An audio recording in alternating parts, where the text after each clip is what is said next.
not quibbling or arguing that we don't need space.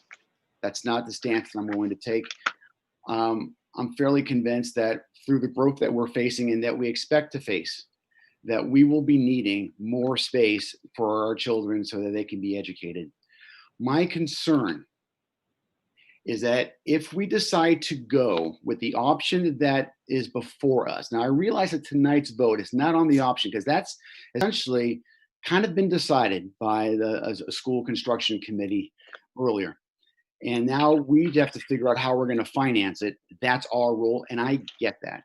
But this is and I know that we are going to have more than one bite of the apple. This is for the council. This is our first one. And then down the road a piece, if this passes, we will then need to vote probably in favor of some sort of loan authorization. There's going to be at least one more, maybe two more, and I don't have the details here in front of me, but I know there's more than just this vote tonight.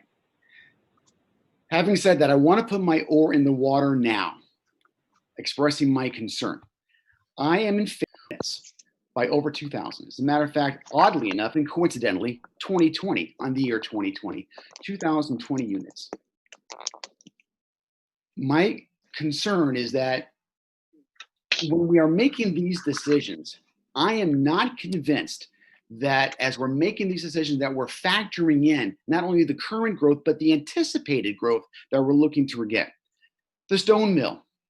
If we do not put maybe a school over there, it is very likely because of right now, because of the incredibly hot housing market, that will be a very profitable place to be able to put housing units. And have we factored that in? One of the questions before I go into some of made the decision is this is our selection. Did they factor in the number of most recent units and then the projected units? Let me roll through a very quick, and I appreciate your time, a very quick listing of the number of units in since at least 2010.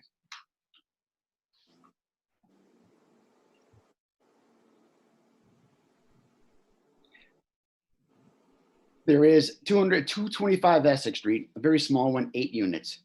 226 Common Street, 40 apartments. 370 Essex Street, 39 units. 555 South Union Street, there's going to be 26 units there. 250 Merrimack Street, 220 units. 1 South Union Street, 56 apartments. 300 Methuen Street, 276 units. 611 Common Street, 11 units. Then we go about the things that are in the pipeline at 136 Access Street with 30 units. I can go on. There's at least 4 or 5 more where there are big ticket items about housing units that are either have been put in either through mill conversions or other kind of conversions or housing units, or things that are in the pipeline are going forward. And it really concerns me when I see what's going on Essex Street. I mean, the number of units in different locations on Essex Street that we're in. Broadway. It's amazing the number of units on Broadway that's being brought. Talk about congestion. But now we're talking about schools. I've got a different fight on the other stuff. But if we're talking about schools, there are real people that are going to be put into these places. And then if we decide to take the stone mill and we decided that we're going to make it into a housing unit as opposed to a school, now you're adding potentially more individuals that we're going to have a place to put them for schools. I know the argument is, when Mr. Councilor LaPlante, if you're looking at the numbers, if you go to the Oliver School, that is our least expensive option. I'm going to hear that, I'm sure. But we're not the least, but it's a lot less expensive than a stone mill. I would argue and quibble with you at the following. If we decide not to go to the stone mill with this, we at some point are going to need another multi-million-dollar place to add the children from the places in the pipeline, as well as those potentially at the stone mill. It would be less expensive for us in the long run if we consider and look at putting something in the stone mill, because now we're looking ahead a piece rather than going ahead and say, you know something, it's a lot cheaper now going to the Oliver School, and maybe that is true. But if you're looking at the long term, I have a real concern about the real dynamics and financial forecast as to whether or not we can really afford that, in addition to all the other things that come up with increased housing. We have done our part. We have done our part in the city of Lawrence with over 2,000 units. And if this all goes through, over 2,400 units with the things that are in the pipeline. Forget about Stone Mill. That's a lot in the last 10 years and going forward. That's a lot. I think we're doing our bit. But that's my concern. Now, I'm willing to listen. I mean, this is a big item. This is huge. We're about to consider talking about not only this, but funding down the road. So I get that. And I don't make these comments cavalierly because I understand the impacts that it would have. But I would also argue with you, and I will ask you to consider that if we make this vote tonight and then we continue down this path, this road, what the impacts will be, not for today's kids, but for the kids down the road, 10 years from now and 15 years from now, or for the city council and the other mayors that are going to be replacing us and trying to figure out where's the place we're going to put the next school? Where's that money coming from? Thank you. Thank you, Council Vice President. I can try to answer some of that question if you like. Mayor Verrara. I got to tell you, one of the saddest moments in my time as mayor was when we realized, one of my happiest moments as my time as mayor was when we thought we could build the school at the Stone Mill.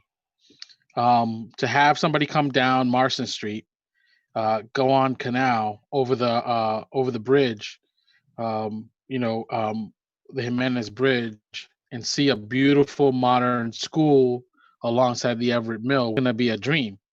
Unfortunately, once we had everyone look at all the pieces of it, it wasn't just so much that it was outside of our price range. What we found out through the architects was that they didn't really know at the end of the day what the bottom was, what the bottom total number was going to be. They had about some money in there for contingency in case it came across something, but no one could convince us that amount of money was going to be enough. They would probably be north of the number that we had before us. So first you have the fact that it was a couple million, not a couple million, maybe two or three tens of millions of dollars more than we could afford. Then you have the fact that there was, because it was a brownfield site, we didn't know what we were going to find when we dug it up. And there was some of the school board, the LAE board members' concerns that we were actually creating an environmental justice concern by putting kids on a brownfield site. And to make it clean in order to put kids on it was going to be a problem. All that being said, at the end of the day, we don't really own the Stone Mill.